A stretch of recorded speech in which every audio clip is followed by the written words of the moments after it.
Well, to talk further about the International Day of Peace, let's bring in security expert Lanre Suraj, who joins us live via Zoom from Lagos. Thank you for joining us on TVC News at 7. On a day like this, the world over is celebrating the Day of Peace. But we are also very much aware of the rising spate of insecurity in the land. How do we marry these scenarios? I think it is just not only Nigeria alone, but also the world is experiencing the spate of insecurity, and almost every country, even the US, Canada, UK, are also dealing with the issue of insecurity. But when we come to Nigeria, it is the rate at which that we experience, and almost like no individual, maybe possibly some of the others in the official offices of government who assumed that they might also be immune by virtue of being a government officials, and also the security that is associated with their movement. They might be immune or even excused from measure of insecurity. But we have recently seen that the threat is not limited to ordinary citizens or private citizens anymore, because family members of some of the public officials are also becoming victims of the state of insecurity. And unfortunately, it's the fact that before now, when we talk about security, it's been about just gadgets for the police, recruitment of additional police, without adequate, support, motivation, security for even the officials of the police force, without also the same for a significant member of our military forces as well. So with that, you can tell without soothsayers that it is just not necessarily going to work, and the situation would not be ameliorated without looking at the issue of social security, where people can actually have an average means of survival.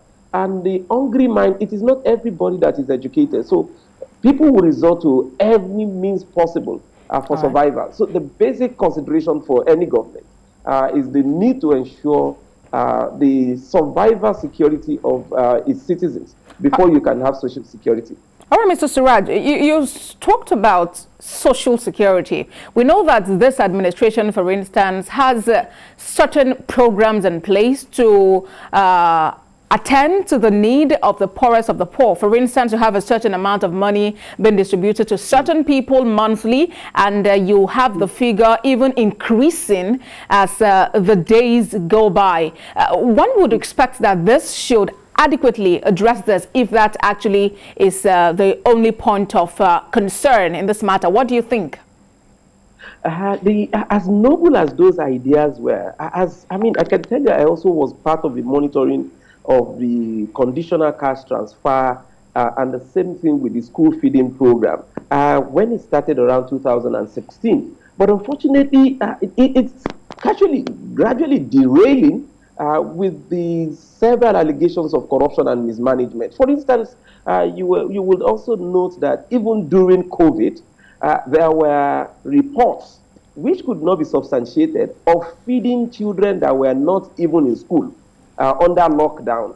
These can tell you that some characters in government have taken over or hijacked the process for the selfish gain and not for the purpose of alleviating the poverty of the people. There was also the allegation of, the conditional cash transfer or the youth empowerment program, funds being shared by the management of the program to government officials, to parliamentarians, which is used for political gratification and not just for the purpose of resolving the social insecurity that we have in the system. So you only see the programs, you see the resources going there, and it becomes very difficult for you to also track the beneficiaries of such initiatives.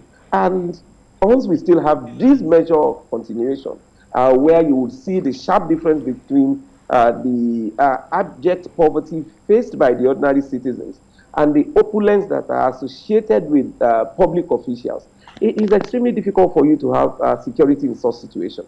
All right, Mr. Suraj. Well, the world actually is in one voice calling for an end to these different forms of insecurity and calling on everyone to actually embrace peace. We hope this day is able to reassure people again about the importance of peace. If only the government will walk the talk and not just talk and talk. All right. Lanre Suraj is a security expert. He joins us from Lagos. Thank you very much for joining us on TVC News at 7.